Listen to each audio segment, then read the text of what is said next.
Hola Madridistas, welcome back to another episode of Let's Be Real podcast. Champions League nights, different gravy, different atmosphere, different juice in our veins. Let's put it that way. But before we break down stuff, welcome my esteemed panel, Jacob and Javier. Extra late night shift just for you guys, for our listeners across the globe, from the US to the UK to the Canada to Nigeria to Brazil to Paraguay to Panama Man, you to missed South out Africa, Australia, big listener base in Australia, to Costa Rica, Bermuda. I was surprised. Bermuda, Saudi Arabia, Qatar, Kuwait, of course, India. Who can miss India? But big up all of you guys. Who will be tuning in live, who will be tuning in afterwards.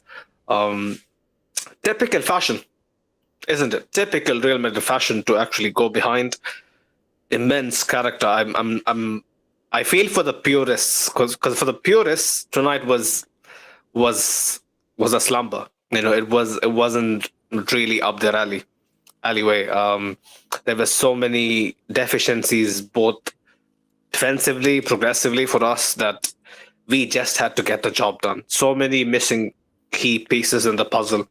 It was always going to look a bit, hocus pocus. We had to pull out some magic out of nowhere to see this through. But I'll tell you, from what we had, me personally, and this is my personal opinion, this is not Let's Be Real's opinion.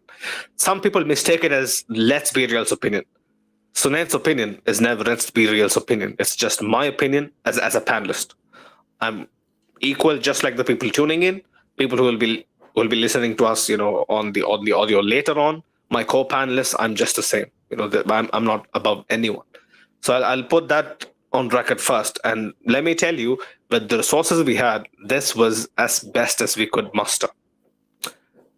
Yes, it wasn't pretty. Yes, it wasn't consistent. It wasn't as solid as we would have liked. Napoli, yeah, they have been going through a bad phase. After their highs of the Scudetto last season, they had to, ruffle a few feathers, change up their coaches. Osimhen didn't start. That just tells the whole story, how their season has been panning out. But we had to get the job done, man. We had an expectation at home. The fans expected us to do the job, and we did it. And we did it in, I'll tell you, the last 20 minutes, last 15 minutes, we did it in, some sort of uber cool style in which, let's be honest, Napoli was on top. Napoli clearly was on top. We were under the cosh for a bit. But like always, like most times, not always, but like most times, like 95% of the time in the Champions League under the floodlights, when we're up against the wall, we just find that extra gear. We just find that extra bit of composure. I don't know what happens. It's like FIFA scripting, like what you just said, Jacob, but on the positive side, right? When the last 10 minutes, 15 minutes of the clock start to tick down, we just find that extra composure. Like I notice opposition sides where their players try extra hard to control a loose ball. Our players just get that extra boost to, bring down the ball, take a neat, quick touch or two, lay the ball off. There's no hesitance. There's no self-doubt. That's what makes us the greatest Champions League side of all time. It's just not the history, it's just not the silverware we have in a trophy cabinet. It's also this innate sense of, yes, it's all good, it's all calm, everything is under control. Like I've been used to this for like 15, 16 years now, but every single time it just surprises me, that extra bit of calmness we find. But over to you guys, man. Javier, I'll come to you first. A little break. Since you've been on, every time you're on, it's a special night. For multiple reasons, whether it be the result, whether it be your very intricate analysis of some of the stuff that we kind of gloss over, especially me. I'm just a surface eye test guy. I just believe what my eyes tell me. I just don't delve into the nitty gritty. But Javier, it's a pleasure to have you on again, man. Talk to us. What's the feeling like? group toppers on to the round of 16. I mean, I recently watched a Spanish YouTuber. I don't know if you guys knew him. His name is Iñaki Angulo. He made Hmm. content in Spanish, but he referred to these next games like survival mode. Like starting with Cadiz and ending in December. I don't know where is the last match. I think it's like 20 something of December. Um, is it Villarreal? I think it's Villarreal. Yeah, yeah. Prior to the um, Christmas break. not the Christmas break, prior to the Spanish Super Cup. Oh, okay, okay. He referred to the survival mode. Like trying our best to push for La Liga, uh, Hmm. uh, not distance of ourselves from Girona, Barça, Atletico. Like keeping the range in terms of like 3 points, 4 points, something like that. And I mean, I, I start to realize that we have to understand these games like survival mode, like Ancelotti survival, all the players survival, because we cannot expect them to give the 100% in this kind of games. Like we already know that we're moving forward in the group stages. We only need a tie to end up first. I don't remember the last time we end up first prior On to match day 5, yeah, right? yeah, with 5 games played. We we usually struggle to end up in first, and it's rare to us to And when we end up second, we usually win the fucking thing. yeah, yeah, and also like with one game in hand, like next game against Junior Berlin is gonna be, like I expect like 11 changes or so, like going with the Castilla, because there's no reason to risk anyone. And I was like uh, watching this game, and I was like thinking, oh, I hope he substitutes. Like I expect to substitute Tony Cross for the longest. I mean, I get why he didn't, because we have a lot of injuries, and then like you said, the last 15-20 minutes, it's like, okay, let's win this thing. Like Napoli is not gonna try to win this, we might as well. So with that in mind, like the guys that don't have like a break mentality, like your Fede, your Tony Kroos, your Jude Bellingham, they don't have a second gear. Like he they only knew full trust, and the results were 100%. there. Like you said, like barely doing anything. We won 4-2. We received 2 goals. It's the only Downside, yeah. yeah, the only downside, because I don't remember the last time we received 2 goals. I think was against Atletico de Madrid. Mm. So like 10 games without receiving two, it's good. Like we talk about so many times that we struggle in defense. I still don't think Alaba is going to get more minutes after Militao came back, Mm. and Nacho. I mean, the downside is Alaba at this point, but Yeah. it's not a worry one. Like when you have that experience and the possibility, Javier, the assist that he brings to Jude, it's enough. right. Like they're doing 100%. enough. The funny thing is, Javier, like, I'm sorry to interrupt you. Like, the Alaba thing is a bit frustrating because we know how good he can be, right? Like, his ceiling is here, but now he's somewhere in the middle. He hasn't exactly dropped down to the rock bottom, but he's trying to gain confidence, trying to gain his rhythm back. But despite all that, like, I saw the stat on Twitter, like my mate sent it to me, it reads like we are the top fourth best defense in entire top 5 leagues in Europe. Like, that's some doing, man. Like, start of the season, especially with the Militao injury, like nobody expected us to be top 4. Without Courtois and Militao. Was Yeah. like the two key factors in our defense are out for the Mm, entire season. Might maybe Militao came back in the later estos, but it's if you keep like any team, you name it, the two main defenders start with the goalkeeper. Like you name it, your PSG, your Liverpool, your Man City, your Man United, whoever. Like Bayern. If you keep the goalkeeper and the main center back, the struggles will be huge, and we expected that. Like last season we struggled with the defense. I think the only reason that we didn't win La Liga last season was our defense, and now with so many patches, like so many of them, we're thriving. I think the main reason is because we don't get attacked that much, because our midfield is impressive. It's the best in the world.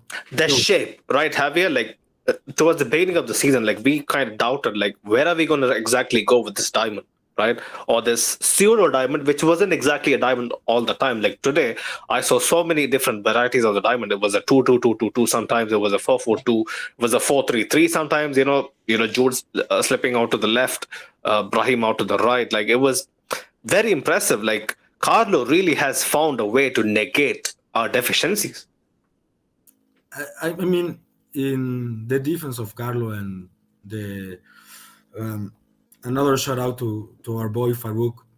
Mhm. I think the best manager is the one that allows the players to play. Mm, mm, I mean, you are Carlo 100%. Ancelotti. You have won everything, but you also have your name like Tony Kroos and your Feder Valverde, your Jude Bellingham. That they already know how to play this game. Like they know how to play it. Like so I move forward. You drop back and I cover you, and like this communication on the field. It's almost unnecessary to have this structure, your tactical mindset that you have to do this and do this and do this. And I mean, I think Carlos is like, okay, guys, play your best, and that's the whole indication. Like he have his son to keep tactical points here and there, but I think Carleto is like a manager more than a coach. Like he managed the ambience of the team, the sensibilities, the struggles. Like few touches. I don't think he, like uh, going these long conversations about what what you need to do, even in the um, half time or so. Yeah, I yeah. mean, it's easy as that. Do your job and will be enough. That's why some of the some of the common men among us, guys like Farouk. It's not slating Farouk. Farouk is not your common man, right? He's a Nigerian prince. He has so much more to add than a common man. But still, like we watching from the outside, we think, yeah, Carlo, he might be too basic for a tactical sense. He might be too on the surface. But I've heard from top professionals, ex-players, the greats of the game, they say the same thing, right? The greatest managers, the best managers out there always deliver messages, tries to convey a message in the most simplest form. They'll just compact it, just contract it into like a 2 minute monologue. That's it. A minute or minute and a half. Like Pep was asked, I think last week, you like Pep, do you actually go through your defensive drills for like 90 seconds? That's it. Like he was like, yeah, I'm a sexy man. I can convince them. But the reality is, that's what he replied. But the reality is, we all know that that's all it takes. If you're a great manager, that's all that takes. Um, but I'll move on to some of the comments. Anmol Hoon was mentioning India. Big up Anmol, man, tuning in from India. What's the time in India, Jacob? Again, is it 4 a.m.? Oh yeah, it's 4:30 now. Big up Anmol, man. The hustle is real. Watching us in the Champions League, I've experienced it myself, firsthand. It's not easy. It's not easy. Prince Arthur was here. He was mentioning, big up Prince. He was mentioning, I always believed in the bench. They can't produce all the time, but I know they want to prove that they need to be there. It was a great game. Napoli lacks the instructions from last season. Yeah. Let's be honest. The dynasty that was built by Spalletti was different. They were always gonna suffer the shortcomings when he eventually moved on. But I would like to come to you, Jacob. Man, impressive display in multiple regards. especially from a few key players that we always expected to excel. But we should talk about Rodrigo. We can't begin breaking down this post match without starting with Rodrigo. We sat here around a month ago wondering where is he going to go, right? What is the trajectory that we are looking at with Rodrigo? Like, has he hit his ceiling? Where is he going to find his confidence from? But we had that inner belief. I don't know how many people among us had it, but I definitely did, that he's going to eventually hit the ground running, and he definitely has now.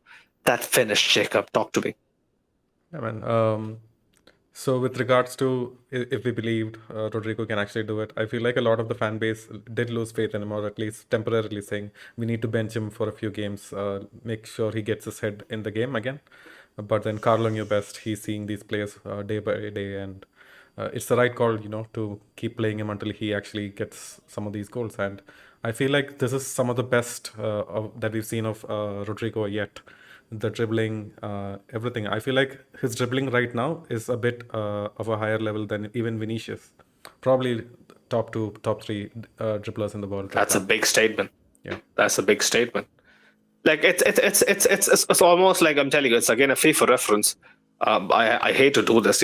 People like Mo will be seething, right? They'll be just turning in their seat, listening to it. But the very jam that Rodrigo has, like if you remember an instance in the first half where he's like basically trying to move past a couple of defenders. I'm not sure who it was. Was it Rahmani? I think Rahmani and the right back. But you can watch it in real time and you think there's no way Rodrigo's going to hold on to the ball because he has already intercepted, the centre back has already intercepted the ball. But somehow Rodrigo wriggles out of the situation with the ball at his feet. I'm telling you, it's not happenstance, right? It's not luck. It's not fortune favoring the brave. It's just pure technique and his. I'm telling you, it's his conviction. It's his conviction. I'm gonna navigate this tight space and keep the ball, man. Like especially like if you remember Jacob, that dribble that he had, almost from the halfway line, that solo surge. It's a shame that Brahim pulled a shot wide, but if he actually managed to score that, like we would be talking about that goal for months. Definitely. And I feel like more than just his conviction, it's just his Brazilian heritage. You only get that neck-breaking dribbles only if you play five-a-side football, and you think there's no way out of this. Like he's definitely gonna lose the ball, and he just manages to pull that off. Not a lot of dribblers can do that. So apart from his conviction, it's just clicking for him right now, and I just hope he takes this to higher and higher heights, because we're seeing new things from him day by day from previous seasons, and I feel like he has to take this moment and seize this moment and not stop. It's the finishing though. Alex Merritt didn't have a chance. He was just hoping. He was like, "Fuck, it's going in. Yeah, can't do anything." Yeah, he's just hoping that it goes out wide, but the finish is so exemplary that it just curls in to the top right corner. I mean, I was blown away with the finish, man. Like I just hope he carries on, and I'm telling you, like we all were doubting whether without Vinicius, like the pressure, would it get to him? So many people were coming on here and like in the situation of peer pressure, I had to basically sometimes just give in and think, is just blame it on peer pressure getting to Rodrigo? Yeah. Is the pressure getting to Rodrigo? Is the limelight really taking away from Rodrigo's game? Because the Rodrigo we associated, the prime Rodrigo, right? He's only 23, 24, but the prime Rodrigo we associated always was the guy who came off the bench and did the goods, right? But now when he was starting, like we was thinking, is he gonna hit the same heights? But man, I'm truly glad that he's reaping his reward for never giving up. Rodrigo is a guy who never gives up. I'm telling you, even on his worst displays, he'll have flashes of real individual quality that's gonna drag a team over the line. I'm telling you. Against City, we all saw that. What did he do? What did he do in 2 minutes? He barely did anything. Right? He was chasing lost causes. I still remember. It flashes before my eyes. I'm pretty sure even when I die, it'll flash before my eyes what Rodrigo came on and did. Right? Like every single fucking move, it was with purpose. Even chasing lost causes. It's just a man that never gives up. 100%. I'll never go back on the statement. He'll have his lows, but it's someone. If someone is gonna be that insistent on getting it right, he eventually does, man. That's the tail of the tape. Right. Let's talk. Let's leave the negatives to the end. I'm gonna approach it a bit different. Of course, we had to equalize. We had to come back in, but the character again, Brahim winning the ball back, the work rate, Javier. Brahim was someone we all thought more used to famously, come and say, yes, things have gone slightly in his favor. Vinicius had injuries, Rodrigo had his knocks. Jude was out for a few weeks. So Brahim, by luck or by working hard, waiting patiently, you can flip the narrative in whatever way you want to. But Brahim has definitely made an impact in this current season.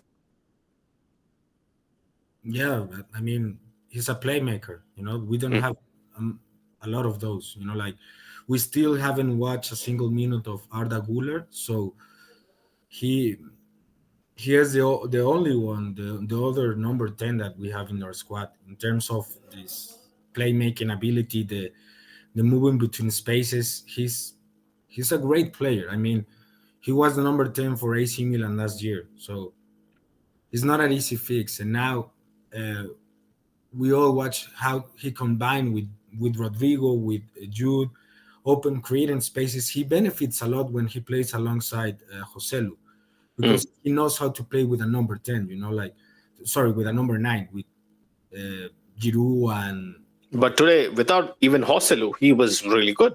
yeah, because they like I said earlier, the only players that I think in this Real Madrid today was like unmovable was Rudiger and Alaba. The other guys have complete immobility. We all watch how many times I counted so many Mm. times Tony Cross crosses the ball looking forward to Carvajal. Shout out to Carvajal once again. This guy is almost at his Unbelievable. and Ferland Unbelievable. Mendy understands that when he plays with Bini, he have the left flank or even come inside because Bini tends to go to the line. When he plays alongside Rodrigo and Jude, he combines a lot more. I mean, we all know that Mendy is not an attacking defender, but he plays so good. And then you have the mobility that a guy like Brahim brings to the table, and he has the possibility to go forward and never came back because he knows that Fede and Tony are gonna do the job. And even if those two fail, he knows that Jude is so impressive that he didn't mind and came back like 30, 40 meters to cut the ball and receive and moving past. Like Brian has not the physical capability of those three guys, especially Fede and Jude. But in the playmaking side, he's one of the best in our team. Like Danny Ceballos have a few good minutes in at the beginning of the game, and then he lost his confidence. Like once again, he struggles to find his position because Danny Ceballos is not uh, that that player that can move around. Like he he's a good like number 6 or number 8, like he cannot defend, and he's not like your typical number 10. So he struggles in this mobility because he didn't know what spaces to occupy when he's not very fast. He lost a few balls that was super super Yeah, costly. Like the he possibility almost of the 3-2 for Napoli was entirely his fault. Like yeah Fede he saved. almost gave away another goal with a 3v2 or something, right? Like Fede had to save us last tackle. Yeah. Mm. So I mean, I get why Carleto substitutes him, but it's the only negative point in this Madrid squad for me today. He missed this opportunity. I think he's gonna get another one against Granada on He's a Saturday. bit rusty, you know. Yeah, I mean, he's playing like what, less than 500 minutes so far in this season, so it's expected to be rusty. Like he's not the player that ever have like more than 2,000 minutes per season for us. Mm. So I mean, I get it. He's a rotation player at best, and we need those at this moment. Like Nico Paz 100%. is moving. He knows that Nico Paz is right here. Like breathing in his neck, and if he don't take this opportunity, it's gone. It's never gonna Mm. come back because whenever Chomini and Camavinga are here and Luca once again is well rested, I mean he's number 7 or 8 in the Pecking midfield order. department. Yeah. Yeah. But Brahim, man, Brahim, I've got to give him his due flowers, man. Like he has really stepped up when we needed it. Like his willingness to really put in a shift. I think I think it's a collective, right? Like when you see guys like Jude, who's 100 billion, right? Brahim was a free transfer, right? Like we didn't pay anything. Um, Fede, 5 million guy, like him putting in the extra yards, it just rubs off on you. I think the team as a whole, as a collective, just works for each other so damn well. Like I'm looking at Brahim, like chasing a loose ball, down the corner flag with zero expectation of actually making it. But what he does is win as a corner. I mean, that just sets the tempo.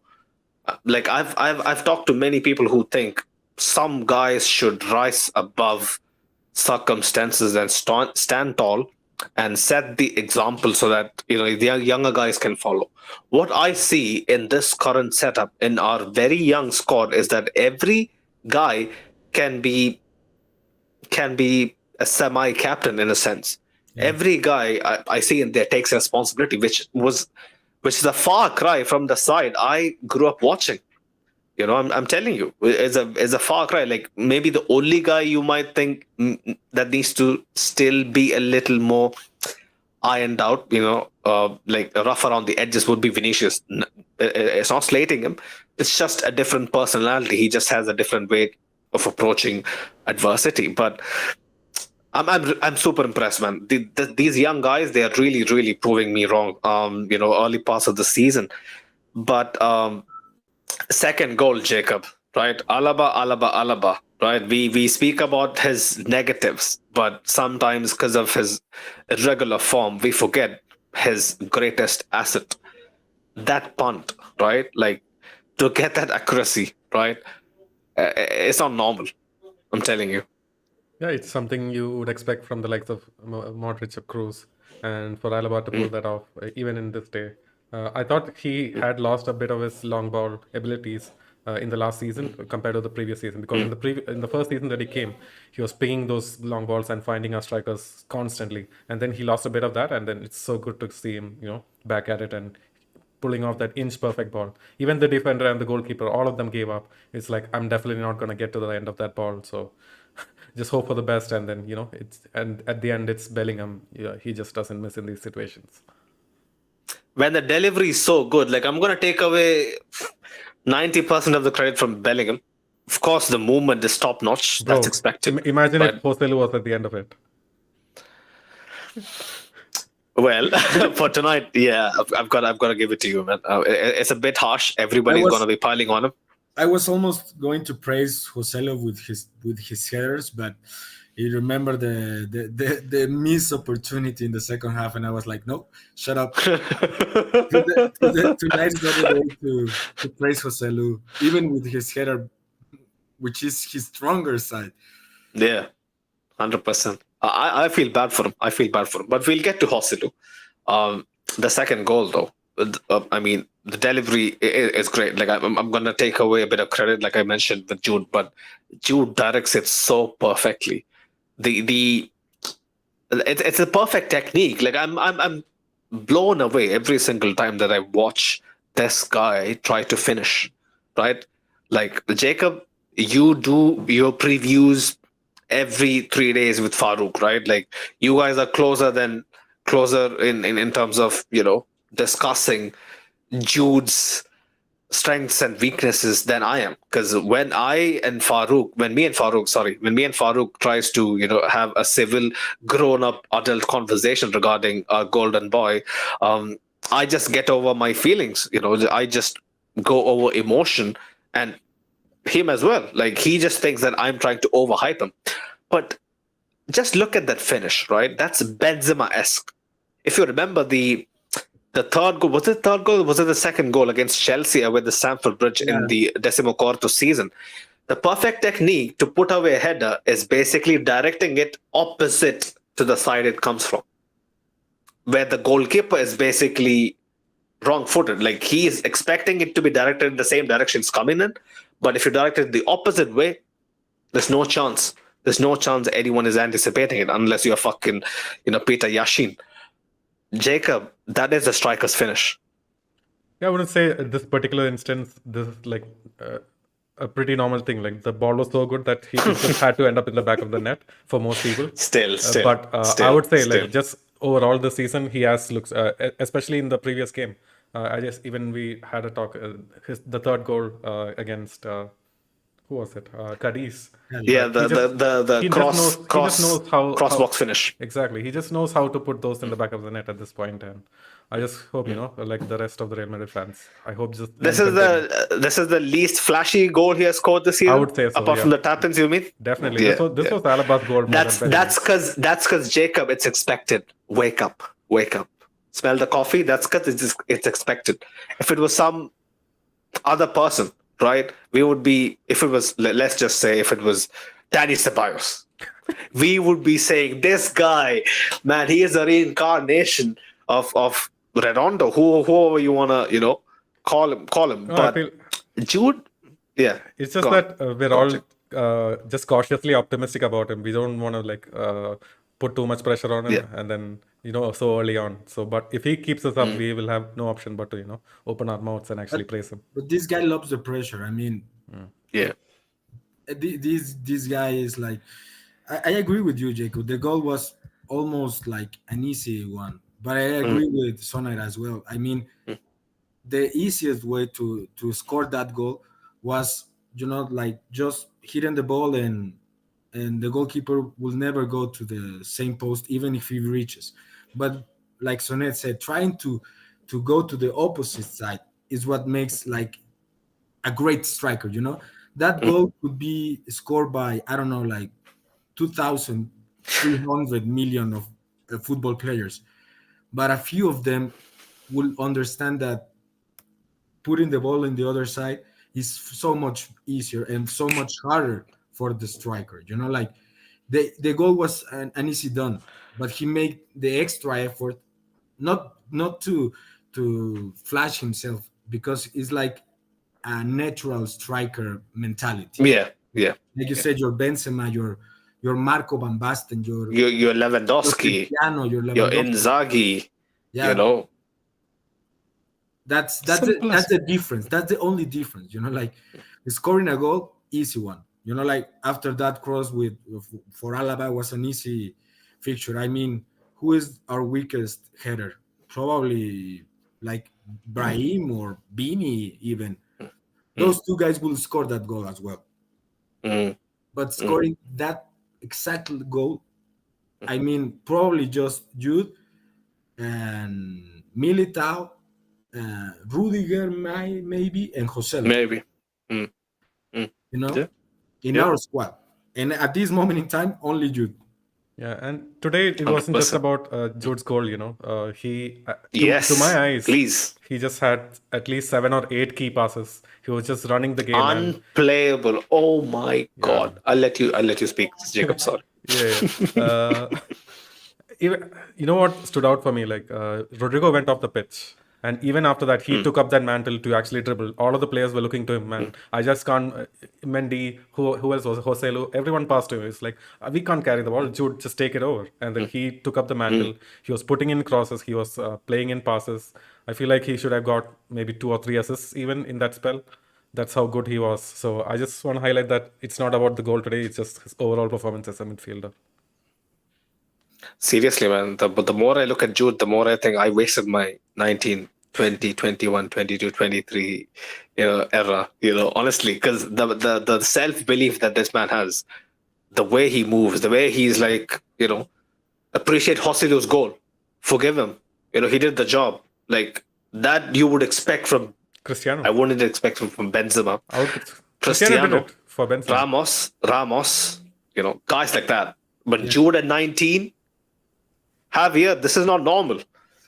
I hope Farouk gets to admit that this is not. Farouk wants to win a 15 Champions League and a league double. Then he'll be like, yeah, Kamavinga is fine. He might. He's a good player.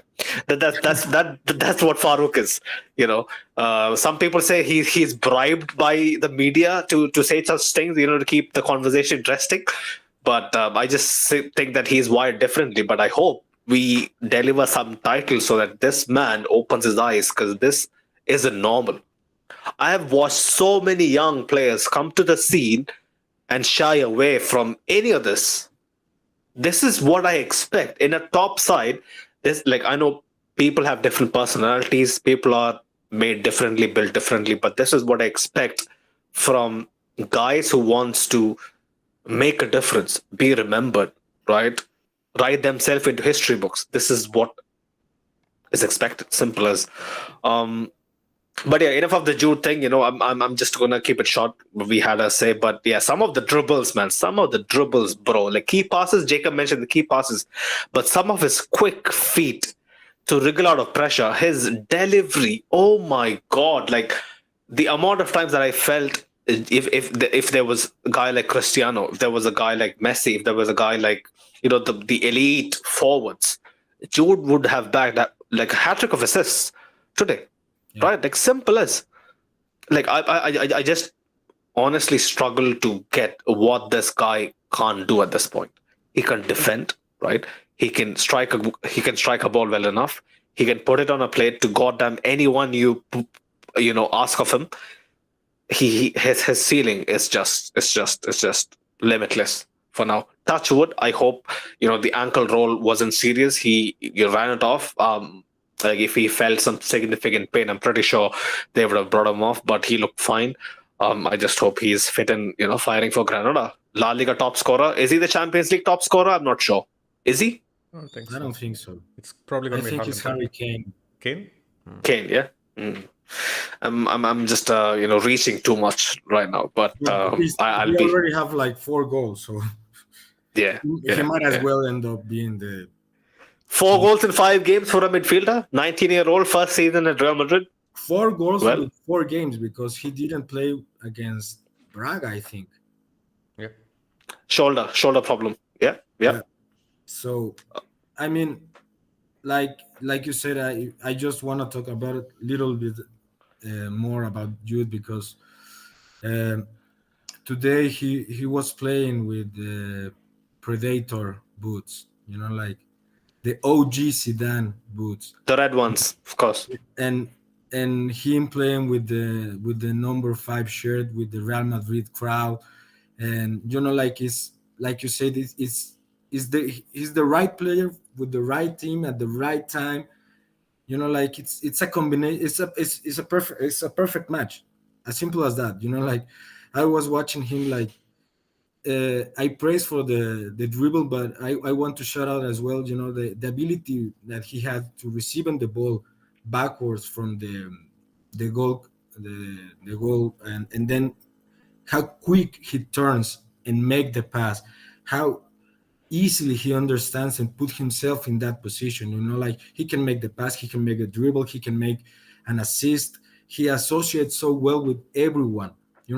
He's pointing hey, I watched the second 25 minutes, first with Ferland and then with Nacho, and then when Lucas and Dani Carvajal, he points you go there and I put the ball there, and then moves once again outside the box to receive the ball and provide assist for Tony, for Valverde. It's so impressive that he understands. And he's not afraid to call out people when they slack. Yeah, Like, remember, like he was shouting at Joselu, "What are you doing? Why are yeah. you running near post?" Right? But once again, he provide like you said, 2 or 3 goal assists, like easy ones, and he was like mad at Joselu. But then he provides that beautiful fourth goal assist, and he's the one that goes to Joselu and say like, "Bro, it doesn't matter. You ask for forgiveness," and he make the dude celebration like a captain in the making. Like I Mm. said, he was the youngest captain ever at Dortmund.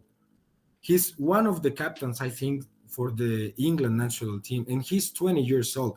I mean, whenever Luca, Tony, and all of our captains are around the same age, over 30. Mm. I see Next up is Fede. So I see him, probably, Fede, Jude as the next captains of the team. Like Mm. easy done. It doesn't matter how long that you have been in this team. Yeah.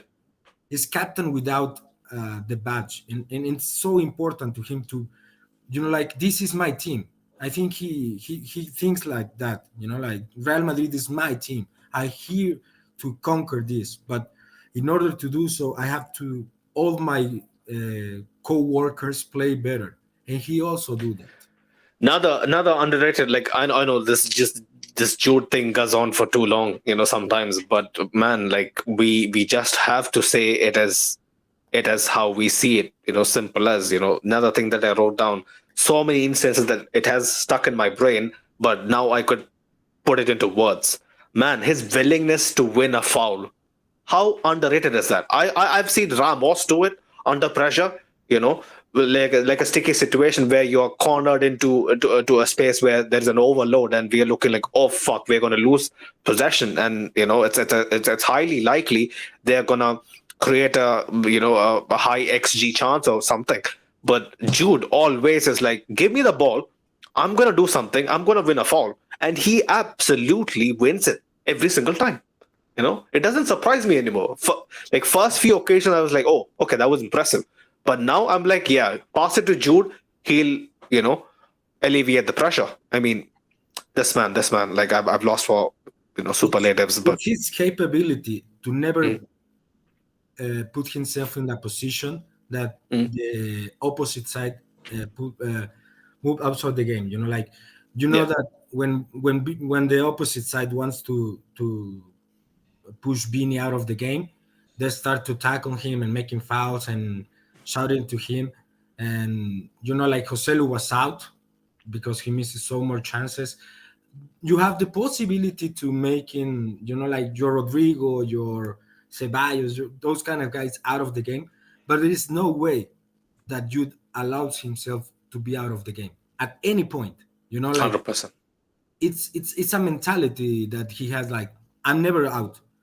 Doesn't matter if you tackle me. Doesn't matter if you trash talk to me. Doesn't matter if I didn't touch the ball in 30 minutes. I'm never out of the game. So that it's a mentality to envy, to try to copy to all of the players. Doesn't matter of the age. Like I saw the same thing in Tony Kroos. Mm.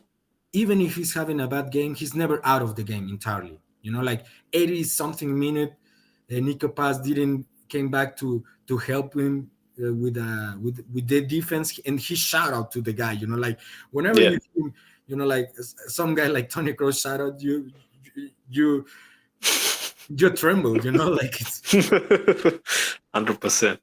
100%. Yeah, man. Yeah, man. Very, very good points. I think we should move on from Jude because there's a lot of other, very. Can you get to one of the yeah, comments? So I'm gonna read out the comment by Abdul Amadou. So he says, Right. unpopular opinion, but Real Madrid plays better as a team without Vinicius. I mean, read out the other comment underneath it, Ricardo. Yeah, Ricardo says, I also heard Real Madrid play better as a team without Jude.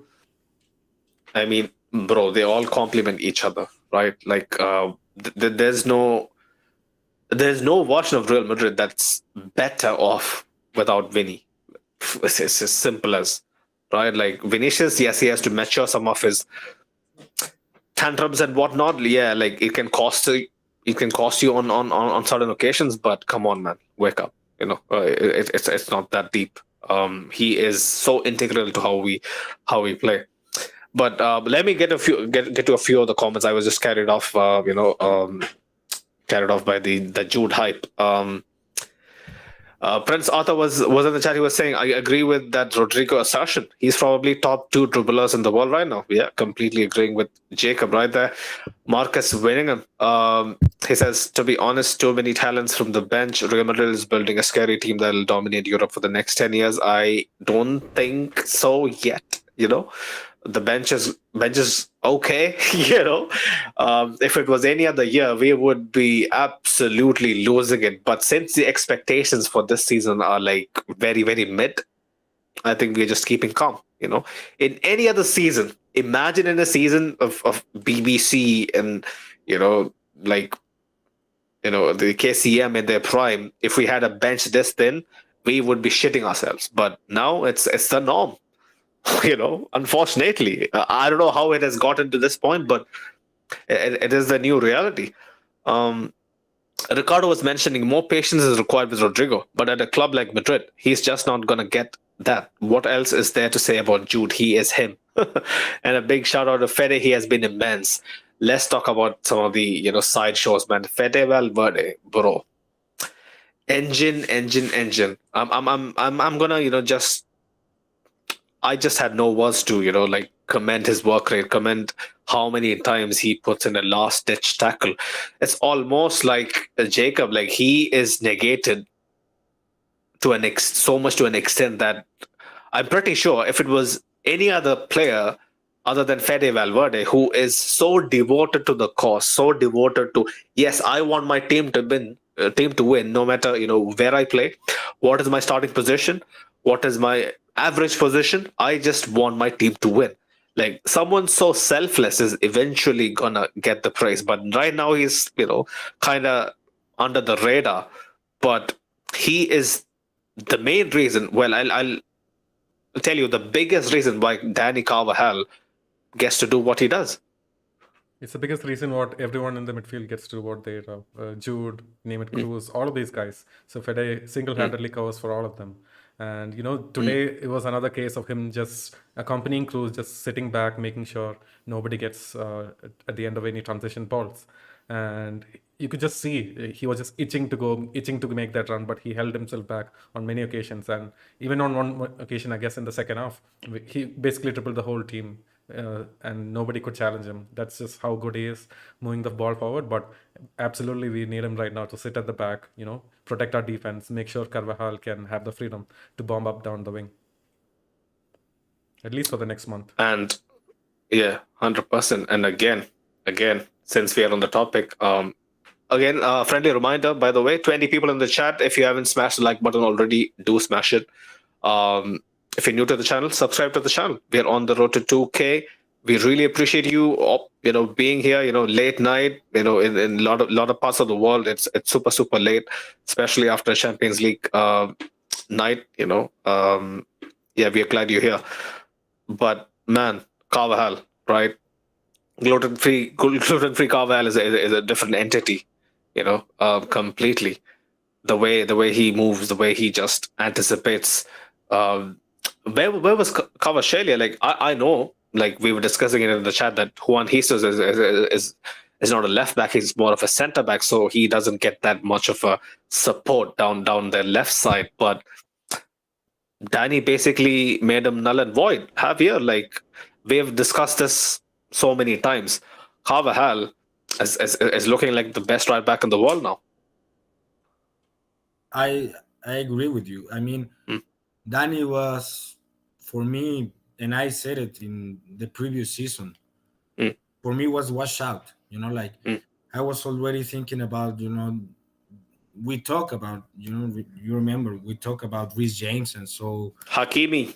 Yeah, I still think Hakimi would be great for us, but yeah, the gluten-free Carvajal is like this, like you said, I know that you play FIFA, but this is the upgrade of the upgrades, like moving a key and makes him this so physical dominance. Once again, I mean, it's between the gluten and Pintus that provides the extra gas in the Push. tank. Yeah, Yeah, it's almost like he's playing almost like 10 years ago when he was it's in surprising. Sevilla. I think Surprising. it's impressive. I mean, Danny, it's in at this moment our solid, most solid defender, and also well, maybe Rudiger, but you know what I mean. Like this is also like trying to like I said, Tony Cross tends to go for Danny. Danny crosses the ball so good, so it's not only that he's more physically in, well. Physically adept. Like I haven't seen Danny Carvajal really getting bullied this season, man. Let's The only thing yeah, that it's not helping him and will never be is he loses so many uh, aerial balls. You know, like yeah, he's shorter, and mm, what else he can do? Like with some mm, guys, is he tries to push them and occupy the spaces with his body movements, but mm. sometimes it's harder. You know, like so many crosses that are in his area. There are um, headers for the strikers because I don't know how tall is he. I mean, Strikers for probably people's twice his size. He's what 5'9", 5'8". He's my height, you know. I So don't have the slightest idea how tall is that because I don't use that. oh, you guys I use a use different metric, metric, but but I think he's right. like slightly taller than me, and I like 170. It's like Mm. I'm five 173. Right, or I don't know. right. I'm short, but I'm not well, sorry. well, Farouk is 6'3". You know that's a shocking thing. You know, when we discuss height, it just always dawns upon me that this man who looks so tiny in the frame, he's 6'3". But Carvajal, man, like I'll tell you, yes, you mentioned his deficiencies in aerial balls, like it's expected, but even then, in some weird circumstances where I completely expect him to lose the ball. Like he just, whether it be his anticipation, him using his body as a shield, he just manages to win some balls that I think that he has no right to win. You know. But yeah, man, big up Danny Carvel. I'll come to you, Jacob, for someone a bit more offbeat. Perhaps the offbeat, the most offbeat guy in our side for a couple of seasons now. Nobody really fancies him. Everybody thinks that he's washed up. Ferland Mendy, telling you, another indication that he is the man for a left back spot. Yeah, definitely. Like currently, he's the best left back. Apart if Kamavinga is not fit, because the competition is so less, the bar is so less. All of But still, Mendy has slightly rolled back the years, Jacob. no man, not Gotta in give him defending, some not in credit. defending. I feel like his attack is getting better in this diamond because he That he has I'm more just players talking about combined with. I'm just talking about the total package. Oh yeah, Right? It's just not his defensive prowess. We all know his defensive aspect is a strong point. But no, I'm saying is in general play, in the last season, his defensive aspect is Mm, not the strongest part. Like uh, he, if you look at all of the attacks that he faced, majority of danger came from the right hand side. He just couldn't yeah. mark his player really well. But The then he, first goal, he was nowhere in the picture. It was Jude trying to, oh man, Jude you tried his know, hardest, but that was one of those yeah. unstoppable goals. The ball was perfect, the cutback was perfect. Alaba tried to get to the end of it. Lunin tried to keep it out. It just didn't happen. I wouldn't blame Mendy Di on that Lorenzo, one. nice He had header. his hands tied with another player, I believe. But overall, if you just look at the flow of the match, we just conceded so many chances from the left-hand side from crosses, and I feel like Mendy has lost that step in defense, but then in attack he has kind of This turned it up. is, yeah, that's the, like when you mentioned that we consider so many chances, like if he does the right thing, he's damned. If he doesn't do it, he's damned still. That's the life of a defender. Yeah. But Sonet, I get you. if Go on. if by a miracle we somehow bring Alfonso Davis in January, right? Nah, that's not No, gonna man. happen. I mean, Not sure. it's not gonna happen. But if it happens, who would you start? Oh, and Alfonso Davies, of course. Alfonso Yeah. Davis, but And Alfonso Davis then, is flexible. and Like then he can play. and then you put Camavinga. And then probably, probably Mendy. You know, it's like Jacob said, he's not the best left back. He's the only left back because Frank Garcia, he's not adapting well. Mm. And I don't know. that's I the have a only soft reason spot, that maybe. Ferland Mendy is playing because Frank Garcia is nowhere near and Mm. Camavinga is out. And if you bring someone like Alfonso Davis, it's gone. You know, like it's when Quentrao have a good season and then bench Marcelo. I mean, Mm. Yeah. he can Yeah. have a few matches that I don't think it's for the long run. It's not gonna be Ferland Mendy, and you know it, and everyone knows. It's not, for the long run. It's not gonna be Ferland Mendy. I'm sorry. I think he provides so many great moments, especially the one that in against Man City, that that magical boot that To keep keep the ball out. Grealish away from scoring. But we cannot live with Again, any Javier. doubt in Again, the left. again. Let me make my point. Let me land, right. So my greatest gripe is that yes, when he doesn't have a good game offensively, people are like, oh yeah, he can't control a ball to save his life. He just can't combine with anyone. He just second guesses what he has to do all the time. I get it. Like he can't have the perfect game all the time, right?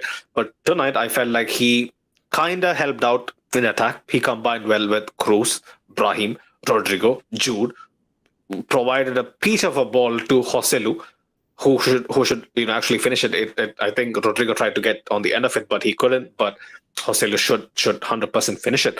Um, but the other side as well, going back, I remember in transition, a crucial tackle where Jude is shouting out to the ref, "That's a foul! That's a foul!" Cruz is looking at the ref. Everybody's looking at the ref, but it's Mendy who guts to the floor, makes a last-ditch slide tackle that prevents probably a very good scoring chance for Napoli. Man, like I sometimes look over the criticism, look over the noise, and isolate him as an individual. And I feel like Mendy gives me so much confidence, so much confidence. Maybe it's just me, Maybe I just have a soft spot for Mendy, like I always tell you. But Yeah, days like tonight, I feel like he has a lot to offer. I know, Jacob, go like on. I have the same feeling. It's just that he gives me that confidence too. Like going to a Champions League encounter with like some Man City or Bayern. Who else would I start? Mendy, of course, because he's out and out, like probably the best left back we currently have. But our gripe is just that he's just not the best in the world at the moment. He used to be the best. He's just not that anymore. Wake up, people. Marcelo, he's one of the greats of the game. How many years was he the absolute best left back in the world? Probably two. That's it. That's it. You know, we should really put it into I'm not perspective. sure. It might be 5 or 7 Yeah, for me. dude, like he was the No, best no, attacking no. left back by a mile for at least 5 seasons. Best attacking left back. You are again making a caveat. Like Marcelo is my guy. I've never shed tears for anyone Sure, but more than Marcelo, right? But I'll be honest. Like he was the best in the world for maybe 2, 3 max, At the two, Ballon three d'Or, years I max. think he has like at least 4 seasons with the. Fifth pro world, man. Yeah, yeah, yeah. But I don't know, man. come on, As an all round fullback, he wasn't the best in oh the yeah, world all round, of for course, man. more Like than two, three. Marcelo has his deficiencies. Only I guess in like a couple of seasons, like you said, he figured out how to do the job defensively as well. But then Mendy, like the problem with Mendy, like I'll just say this: he used to be the best defensive left back in the world. Nothing could get past him, and we as Real Madrid fans were so used to seeing that. And then now when he can't keep up that level, we're just so disappointed. That's the place where we're coming from. Yeah. Also, the fact that Real Madrid, historically, I mean, for the past 20, 25 years, with Roberto Carlos and then Marcelo, the stronger side for the attacking was the left side. You have your Roberto Carlos, and then you have your Figo, you name it, and then you move to Marcelo and Cristiano Ronaldo, that the best left side in the world, probably in the history of the game. And then, like the right side was the defensive side, the defensive. Yeah. You cannot have both sides attacking at the same pace because it's not sustainable. And now we might as well be pitching to that, like your The roles are reversed now. yeah. Your left side is defending, and I agree. I mean, a lot of the defenses, the deficiencies that Mendy is showing off is also because David Alaba is not providing that help in the center back with the left side. Like Very valid point. Rudiger, that is a complete stone, and you have Alaba, that is somehow doubtful in so many key players. So a lot of that movements that in defending Mendy is not only Mendy's fault that the left side seems fragile. It's Mendy plus Alaba plus Cruz is also another factor. yeah. Plus you don't have at this moment a midfielder that understands the defense that much. So in these kind of games that we all know that we're gonna attack more than that we're gonna defend, it shows the lack of attacking that Mendy has. But when we receive attacks, it's almost like a combination with these three, and all of these three are like patches. Like only the one that deserves a true spot is Ferland Mendy, and it's hard. Like we didn't trash talk Alaba for defenses that defensive lapses. Yeah, 100%. Once again, That's what. Yeah. When you have a fullback and a left back that are not tall enough, you know that there's the center back obligation to cover that. It's almost in every team. Like it's not that common that the left side or the right back or the fullback being tall. It's not common. But the center back is going to provide for you. But a lot of instances, and you guys can agree with me, the crosses with the ball, we all hope that goes in Rudiger's area, not Alaba. Yeah. Alaba is tall, but he's not good with the head.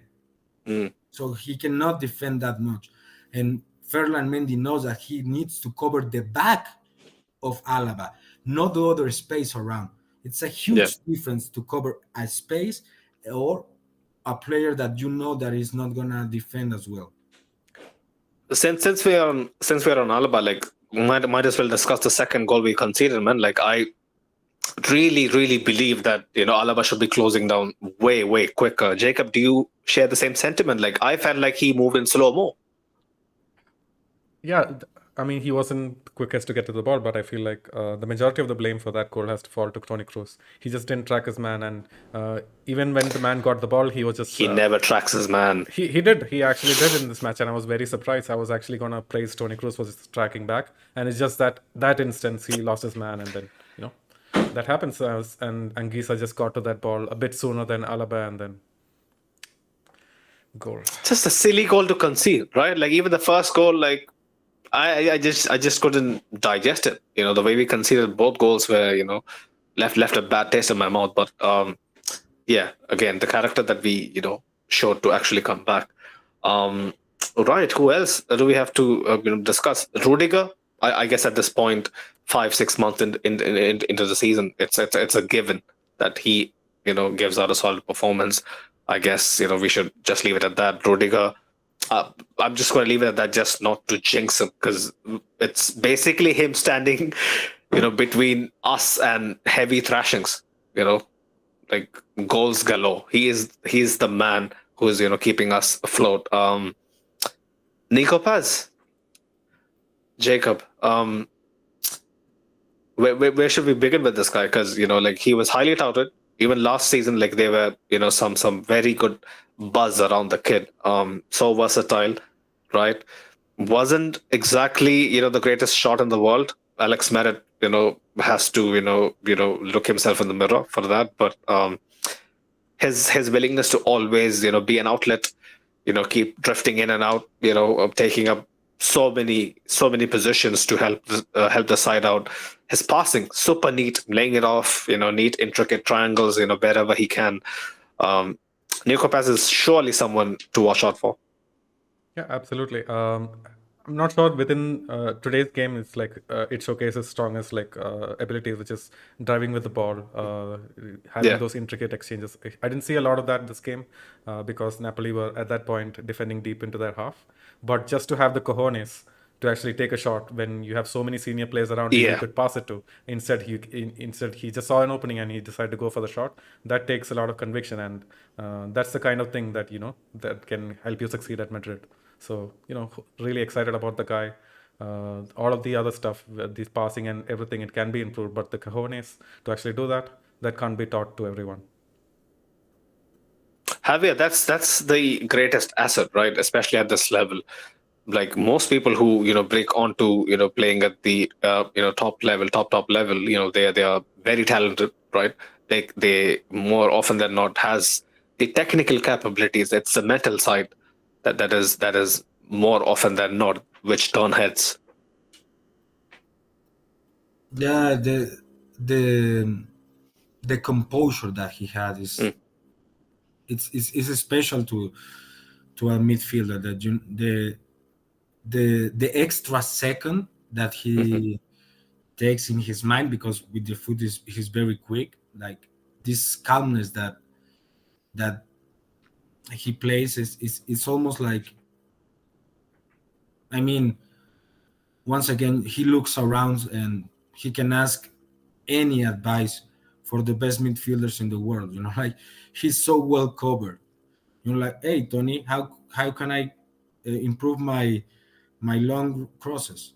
You do this and that, like, hey Luca, how can I upgrade my vision for open spaces and open players? Hey Jude, how can I be all around? Hey Fede, how can I improve my power? And I think this sentiment is the one that Carleto brings to the table. Like, hey, kids from Castilla, come and learn. Like, and for me, he's a quick learner. For the Castilla guys, he's the one that is impresses me the most, and has more chances than not to be in the first team next year. I was watching the the transmission here in Mexico, and the commentator says like he's a 19-year-old prospect alongside a 20-year-old superstar. Like, it's fun because they don't mean to trash talk Nico Paz, but a year and in some instances it doesn't matter. But it doesn't matter how long do you take. Like, uh, we have superstars that are late bloomers. Like your Mo Salah, your, I don't know, your Thibaut Courtois, and you have your natural born superstars, your Messi, your Jude. It doesn't matter how long does it take you to reach to your full potential, as long as you keep focused. And I think Nico Paz is focused on being his best, not trying to do anything extra, not trying to like break down the wall and I'm gonna be the next big thing at Real Madrid. He knows that if he keeps working and keeps providing, uh, whenever Raul and whenever Carleto asks anything for him, is the right path. He might be like loaned to another side, and might be like starting in a different position. It Yeah. doesn't matter the road that you take, as long as you keep your focus. I think he's on the right path, and the goal, like you said, is a special moment for anyone to score a goal at Real Madrid. I'm happy for him. In I the Champions League as well I against top mean, tier opposition. I mean, this guy is gonna be as happy as ever. Like, Yeah. Yeah. shout out to Ancelotti, to once again being uh, supportive of the guys. Like, you're gonna play Sunday against Cadiz, and you're gonna play against in Champions League, and I think he's gonna start maybe against Granada. Like, I trust you. Like Jacob said, and you said, like, he trusts Rodrigo with a in a downside. he might as well trust Nico in a good one. 100%, man. One slight disagreement I have with how you worded it. It comes from a good place, but Nico Paz and Jude Bellingham, yes, 19 and 20, Jude being a superstar, it is the reality. But Nico Paz never got the platform that Jude got, right, at Dortmund, where he was given full trust to be part of the starting 11 for God knows how long, and truly establish himself. So Nico Paz is just waiting, biding his time, waiting for the right moment, and he's at the right place. He's in the right mix of players with experience, with vigor, with tenacity, with hunger, especially to prove themselves. So I think it's only a matter of time, where he gets his homecoming, his absolute homecoming. Nico Paz is an absolute star in the making, no doubt about it. So happy for him. But I know, Jacob, it's too late. We kind of agreed to keep this at 40 minutes, but Champions League nights, man. What can we do? I'll quickly come to you, right? I left this for the last so that we don't get to slate him too much. Joselu, yes, he had a bad night, right? He tried a lot. He quite like you rightly pointed out. You were the first one to point it out that that initial couple of misses really put him off his comfort zone. Should we be really worried regarding Joselu and his overall confidence at this point? No, man, I don't think we'll be so worried because we were expecting this. He's just not supposed to be the main striker. He's just supposed to come on to matches late on when we need a goal, or maybe start some matches when our players are tired. Be that presence in the box so that others can thrive, And with this guy, I think at this point it's a known factor that you need to give him at least 4 or 5 chances for him to score. And that's just a reality. You just can't. He just doesn't have that killer instinct where one shot, one goal. That just is not going to happen at this point. So late in his career. So I'm not going to slate him too much. I already did that so in our chat. So I don't want to pile on him. Good that he got the goal. It's probably going to do wonders for his confidence. Sid was in the chat. He was mentioning, the crowd backed him all throughout the game. That's good to see. Usually we turn on our players, when things don't exactly go our way. The standards, that the Bernabeu crowd actually expect is a bit too much. But maybe since him being one of our own makes a difference. Javier, your thoughts on Joselu? I 100% agree with Jacob. He was tend to substitute the lack of goals for Mariano, and I don't think how many goals Mariano scored at Real Madrid, but I think it's no more than 2 or 3 per season. So Joselu was bring to substitute those goals, no Benzema goals. So he is already, I think he's like 6 or 7, I don't know, but he's good enough, like good enough to be part of the bench. He's good enough, like Jacob says, starting games here and there to rest some players, but also provide this number 9 that allows our wingers to be wide open. Like I like Joselu. I think he had a bad night, but even with a bad night, he scores a goal. And moving forward for this season, I think he's gonna be crucial in some games. Like Copa del Rey, few games that the opposite side is so, like inside the box. Like Joselu is a great option. Not gonna be a long run because I think he's almost 33, 34. 34. Again, he's not the long run option, but at this moment, like you said, at this moment at Real Madrid history, and with let me ask you this. Would you sign him on next season on a permanent deal? Yeah, for sure. I don't know how much does it cost. I probably like 5 million euros. Yeah, it will be peanuts. It'll be nothing. It will be nothing, and he will play here for a minimum wage year by year. I mean, why not? Why not? You have Hendrik that he needs to adapt, Yeah. and we don't have any other names around. We don't have any other prospects. Haaland is impossible. Even if Mbappe comes, is not a number 9. Harry Kane is impossible. Lewandowski is impossible. So we don't have these number 9s on the market to not be able to replicate whatever is Joselu doing this season. He can do the next one with Hendrik and with someone from Castilla. I don't know. Like, I think he's a very solid team player. Like your Lucas Vasquez, your Nacho, your I'm naming all the Spanish guys. But that it is. Like there are players from La Fábrica, there are players from Castilla, they are Madridistas. So for me, it's an easy yes. Easy, yes. 100%, 100%.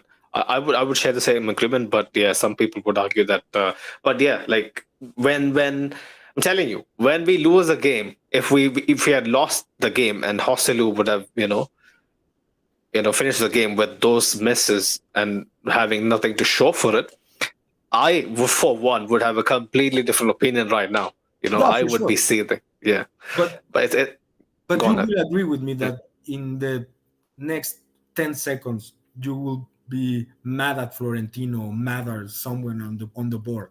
Like More than Joselu, 100%. yeah, you're like, first of all, you will be mad at Joselu for missing those opportunities, but then you will be mad at Florentino that how on earth does Joselu is your only number 9? Like Yeah. Facts. I just want.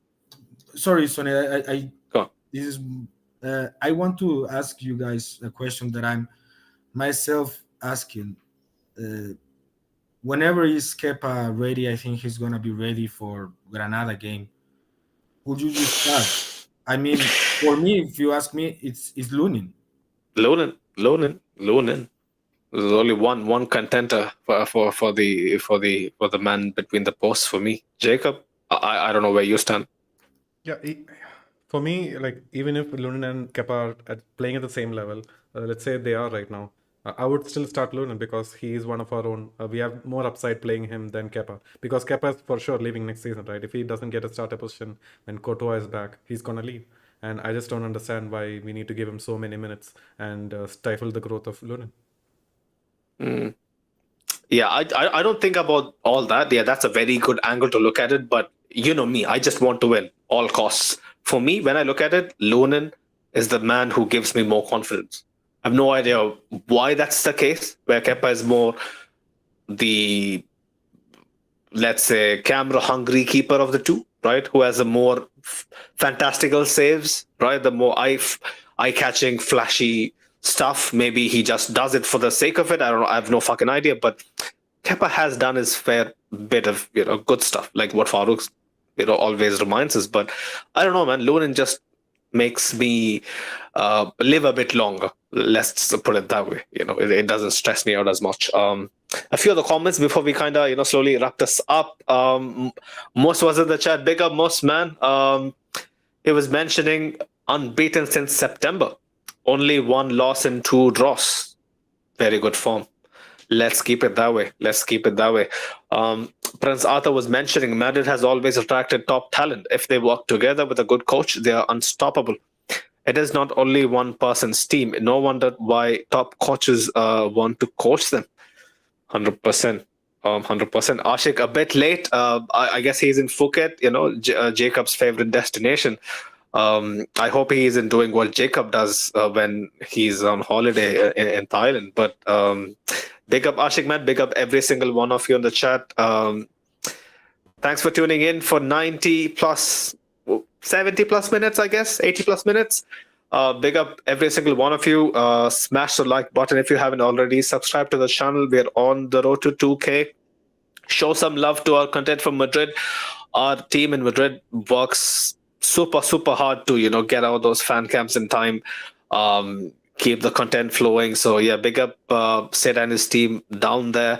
Also look out for our preview coming out hopefully Thursday, I think, ahead of Granada. Hopefully we'll be having a Scottish Granada fan Yeah, that's the most exotic combination that I've heard of in my life.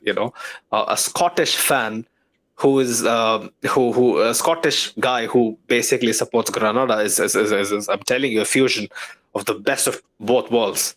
That's just something unheard of. I was truly surprised when one of my mates actually recommended GF Scott's name.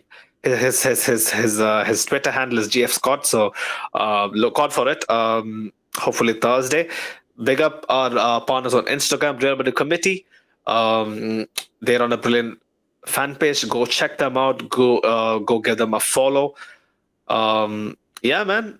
Also, humble reminder: if you haven't rated us on Spotify, Apple Podcasts, all those audio podcasts, go ahead and smash the 5-star rating button. Or if you don't like us, don't think twice. You can just rate us low. But ratings really help us gain more eyes. Basically, push us the algorithm and whatnot. So don't forget to rate us.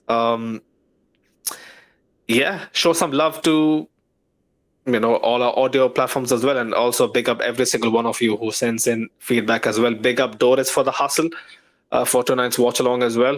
Not easy, car in the game. Was a helter skelter of a performance. Tale of two halves. Wasn't easy on her as well. So big up Doris. Big up my esteemed co-panel as well, Jacob and Javier. Jacob, obviously 5-6 a.m. I've got to ask for an apology, but any final thoughts, man? Yeah, I mean, I do have a message for our audio platform listeners. If you can, just come onto this video on YouTube. You can't miss Javier's glorious mustache. He's been growing it for a while now. It's inertly Mexican, right? It's so signature, right? Like it's straight out of a fucking Western. Not gonna lie, Javier, I like it. Usually I find it gay on some people, but no offense. Oh my god, this is woke 2023. I just find it very funny on some people. Yeah.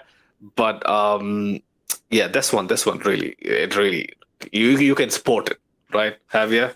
And what's the secret? Is there a secret, Javier, to it? Being Mexican, I guess. Right. fair enough. Ashi was asking, Scottish Granada fan, can we have a wager for a bottle of scotch? He might be down. I'm telling you. How much those guys are down to booze, might as well, Ashik. But yeah, guys, until next time, people. Ala Madrid. Ala Madrid.